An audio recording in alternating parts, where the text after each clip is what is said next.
Today we are going to do experiment number 8, the elastic collision in one dimension. A few weeks before, we did another type of collision, it is inelastic collision. Today we are going to do elastic collision.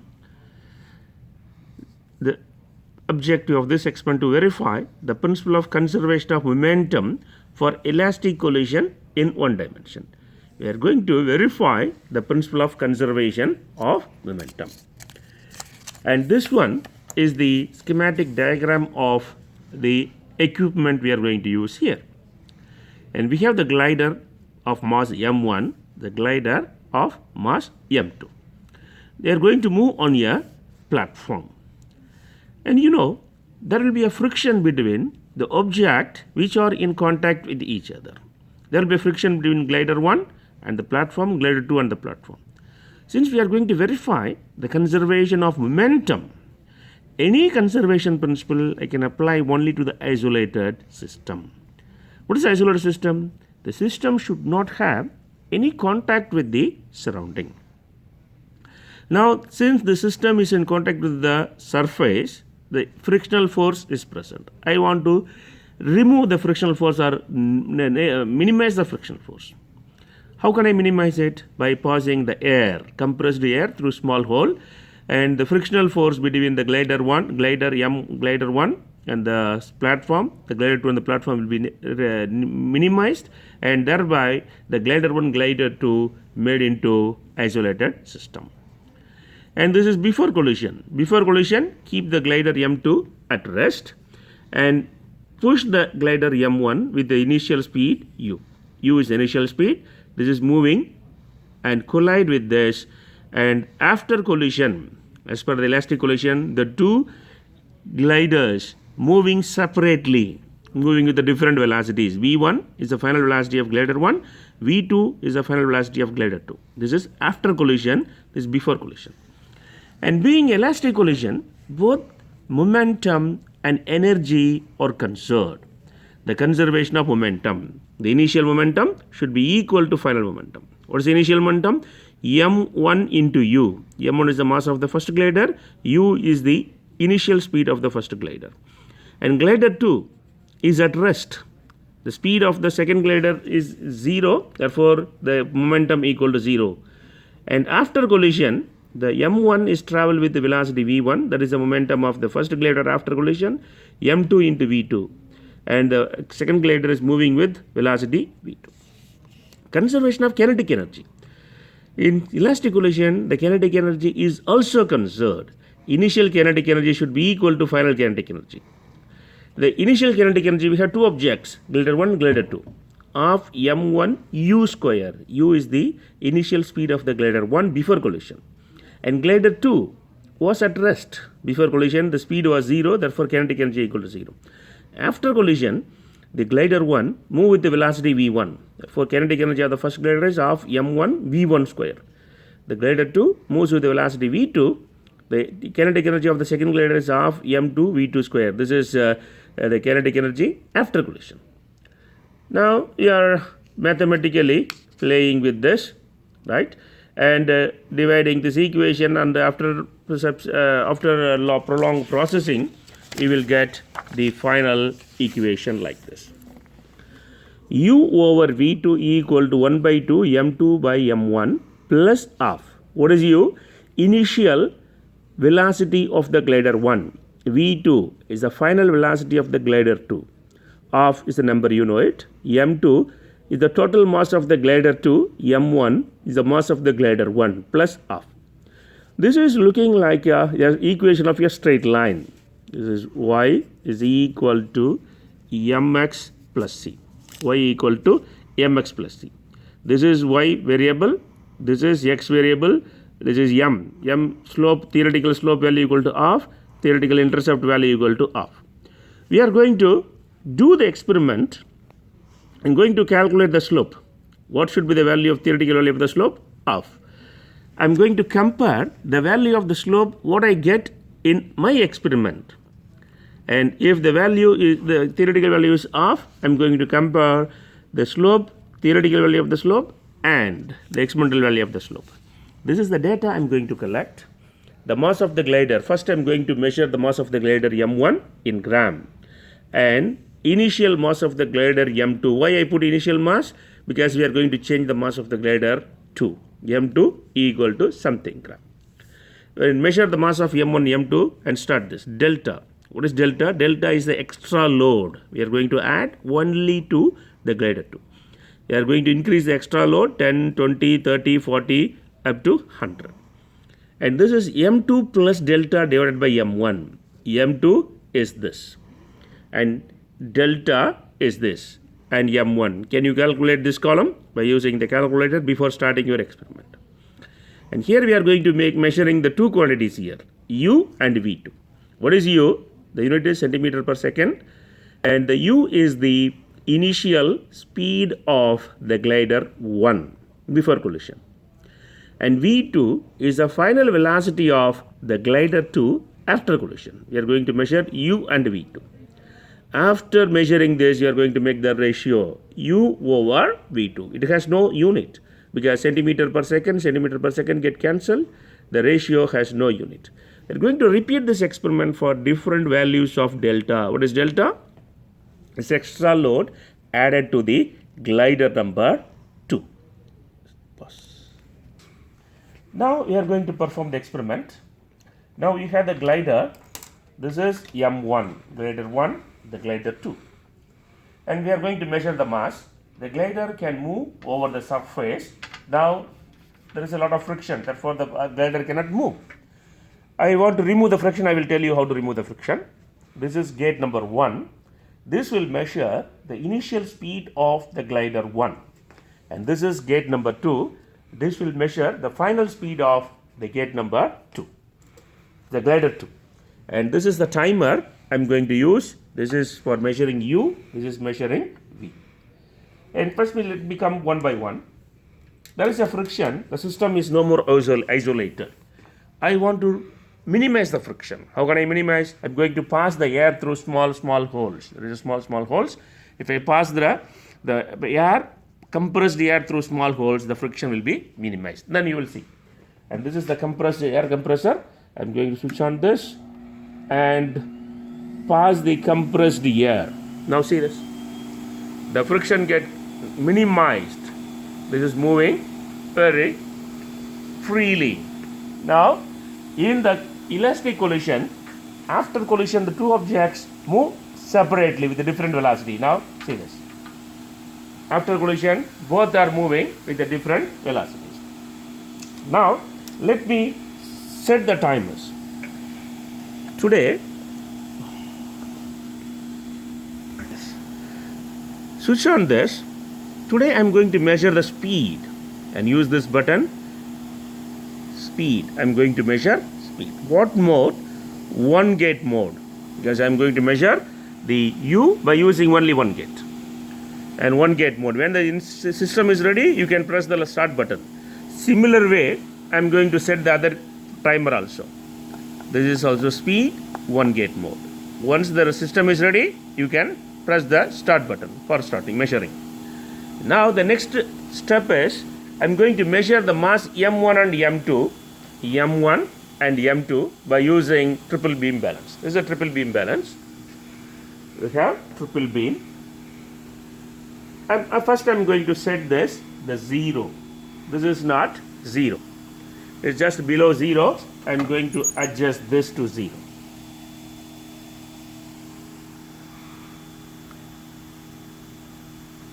Sure.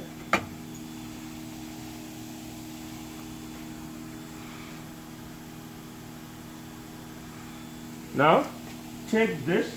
Any one glider, any one. Now we are going to keep this as m1. Now let us measure the mass.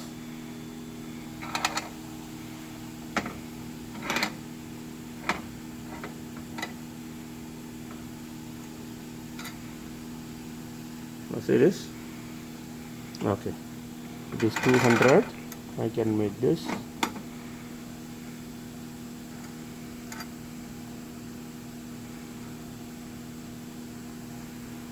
Slice way down.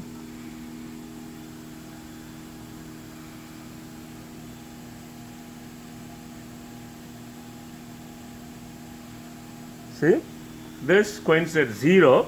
Then I'm going to write the value of this 200. This is 0. 200 plus 0 plus 5.1. 205.1. 205.1 is the mass of the glider 1. Then take this, place this at the left. This is M2. And take this M2 and keep it here. Sometimes you will get the same mass, sometimes slightly different. Now there is a slight difference. Now see, this is not coinciding with the 0. Adjust this.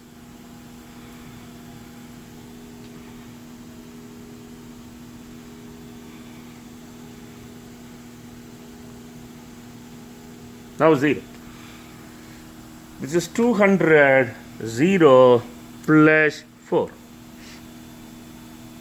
204.0. 204.0. Now I got the mass of M1 and M2. Now take this and keep it here. I am going to fix the position of the gate 1 and gate 2. Just keep this both at the center. Just keep this. And one gate should be right of this. One gate should be left of this. There is no need to fix the distance. Like this you can. Now add extra load. The extra load is 10 gram. Delta is 10 gram. I am going to load 5 grams each.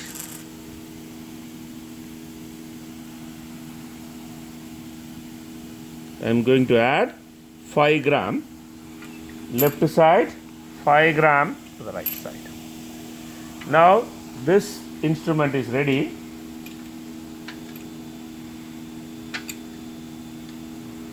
This instrument is ready. This is M2.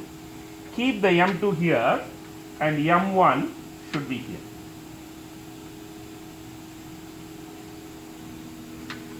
Now M2 should be at rest. Once this is ready, press the button on.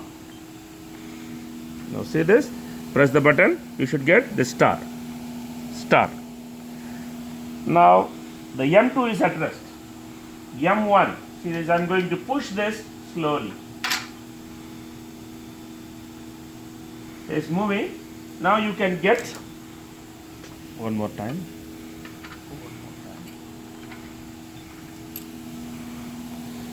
Okay, both are ready. Now I am going to push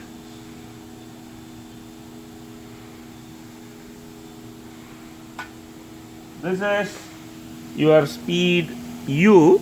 This is your V.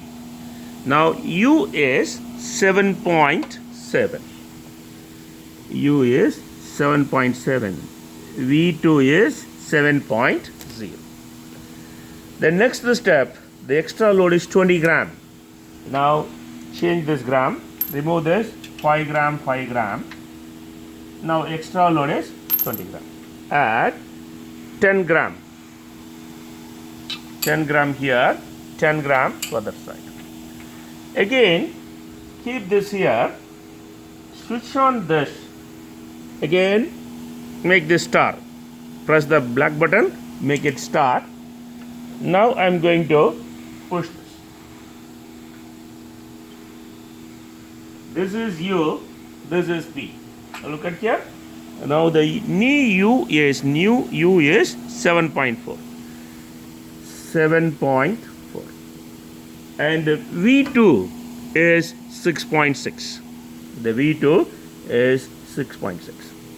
Continue this until the end of the paper, the end of the schedule. Increase the mass by 10 grams, finally 100 grams. 100 grams means one side 50, other side 50. How can I put 50? Now say this. This is 20 gram. 2 20s, 40. Then add 10 more gram, 50. This is one side. Similarly, you can put another 50 gram to the other side. Now you completed the entire schedule. Then I am going to analyze the data. How can I analyze the data? Data analysis, plot the graph u versus u divided by v2 versus m2 plus delta by m1. We are going to do this. And here something is pending here. Already you calculated m2 plus delta by m1. And here u over v2. This is u divided by v2. You can get this. According to the schedule, according to the u by v2, you are going to take this along the y-axis. This along the x-axis. You are going to take this y, this x. Now let me get the graph.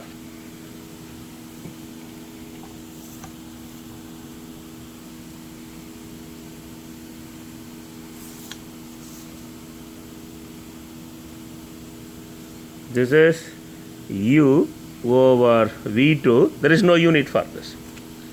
And here m2 plus delta over m1. This also has no unit. Now you can plot all the point here. Yeah, you can take the values. You can take the values. And how to take the delta x? Delta x, I can take this one here. Now, Now I'm going to draw the graph. Delta x. This is we are going to take in the x-axis. Take the maximum value. Maximum value is 1.48 minus 1.04 divided by the number of units in the x direction. Number of units in the x direction. If you count it, you will get 18 for my graph. Now 1.48 minus 1.04 divided by 18. How much I am getting? 0.024444. Right? Can I take this as 0.03? Delta x is equal to 0.03. There is no unit for this. Delta y. Now look at here. This is a maximum value 1.35. The minimum value 1.1. 1.35 minus 1.10 divided by the number of units in the y direction. If you count the number of units in this direction, you may get 25. Now let me do this. 1.35 minus 1.1 divided by 25. 1.01. Your delta y is equal to 0.01. There is no unit for this y-axis also for this experiment. Now we are going to draw the graph. Now see, you are going to get the line. This is x-axis. This is y-axis. What we are going to take along the x-axis? The x-axis is m plus, y-axis is u by v2, x-axis m2 plus delta. Here m2 plus delta over m1. And here u over v2. There is no unit for both things. Now delta x. What is delta x? Delta x. Yes, delta x. Now see this. The increment, let me write the increment here. Delta x increment is 0.03. Delta y increment is 0.01. Take the starting value. See the starting value. X starting value is 1.04. 1.04. You can take 1.0. Right, 0, 1.0. Add this with this. 1.03. 1.06. 1.09. Yes. 1. 1.0. right? Let us take 1.0 here, 1.0, 1.03, 1.04, 1.06, 1.09, 1.10, 1.13, and keep going. And for y-axis, what is your minimum value? 1.1, 1.10. What is the increment? 0.01. Add with this 1.11, 1.12, 1.13, 1.14, 1.15, 1.16, and keep going. Now you can plot all the points. You know how to plot the points. Then and connect all the points or majority of the points so that all the points should be lying on the line. Majority of the point should be lying on the line. Suppose 2 points are not coming. Now I can select any 2 points. This point I cannot select because this is not on the line. Now this and this. Show this on the graph. This is your x1, this is your y1. And come to this, this is your x2. And this is your y2. Now I am going to calculate this.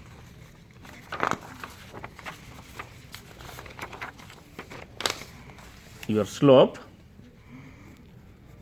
is equal to y2 minus y1 divided by x2 minus x1. You know it.